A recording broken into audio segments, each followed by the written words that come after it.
Museveni has said Africans must stop importing food from other countries. Before my reaction, check his statement, and this is not the first time Museveni is talking about food. Like this chart here, if I say a kilo of cotton, I may get $1. But if the kilo of cotton is made in shots. Whenever I travel abroad, I pack my own Ugandan foods. Milk, millet flour, fruits, legumes, chicken, honey, and plantain bananas, called matok in our language.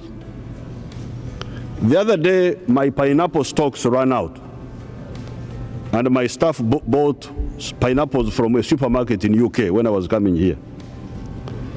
I just took one slice and terminated the whole exercise at once. First of all, the pineapple is hard. I have never seen a hard pineapple until I saw the one in London. But for me, the real problem for Uganda and Africa is lack of food. Yes, welcome to Acholi High TV Africa. In this episode, we're looking at what President Museveni said, that Africans must stop importing food. We all know that variety of foodstuff falls in the tropical climate, not the temperate climate. Africa has abundant capacity to produce enough food. What is wrong with the African leaders and the African governments not investing in agriculture? Why should you buy more guns and you forget to buy the tractors? You forget to buy the irrigation schemes. Even the countries who are in desert in Africa, they have a lot of guns, but they're not spending money to buy irrigation facilities. And in those desert countries, you realize that there are rivers that crosses from. Why can't you learn from Egypt? I 100% support the statement by the president of Uganda, Yoweri Museveni, that Africans must stop importing food. Why do you import foodstuffs? Can you imagine? You, first of all, are bringing external competitors to your already available foodstuffs, already lacking market. The only thing which is different with the other food is they added some value, they processed it, but it has a lot of disadvantages.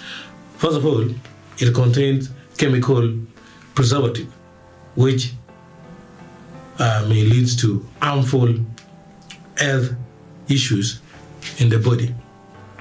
So it means that Africans need to find suitable methods of adding value, processing their own food. And it should go to the green tags. With the green tags, I mean, it should focus at organic preservative, which will not cause health problems. Africa must wake up. The idea of importing food is one of the only thing Africa should be exporting instead to the rest of the world. Now, you have nothing else to export apart from food and minerals, and then again you're importing food. Now, I think if the rest of the world were to have minerals that we have, unfortunately we don't know how to use it. If they were to have, they were going to start also exporting it, and we would be importing. See, imagine Congo importing the coltan and the cobalt. Imagine Libya importing crude oil. And that is exactly what is happening to most African countries. Of course, there are some African countries which should import, but they should import from within Africa. This is not segregation. This is a matter of fact. The world is already set up for trade war. Donald Trump has set the world for trade war. And it is not even diplomatic now. It is open. So one of the things that I think the drum that Museveni has hit is stop importing the food. Stick to the locally produced food, improve it. We have seen a lot of good branding, processing, products being processed in Africa. Like Uganda, there's a lot of milk, there's a good yogurt. You can also have even the one in Gulu City, Gulu Uganda Country Dairy Farm, very good, high quality, world-class dairy products like yogurt coming from world-class dairy breeds, like the Holstein breed from Dr. Tony Itara. So Africa needs to rise up to the wake of trade war. You cannot be buying what you're producing. Totally does not make sense. And the African countries who are lacking food need to prioritize in precision agriculture. For the meantime, as it takes time to invest in precision, you need to import from within Africa. We have enough healthy food for the continent. Thank you.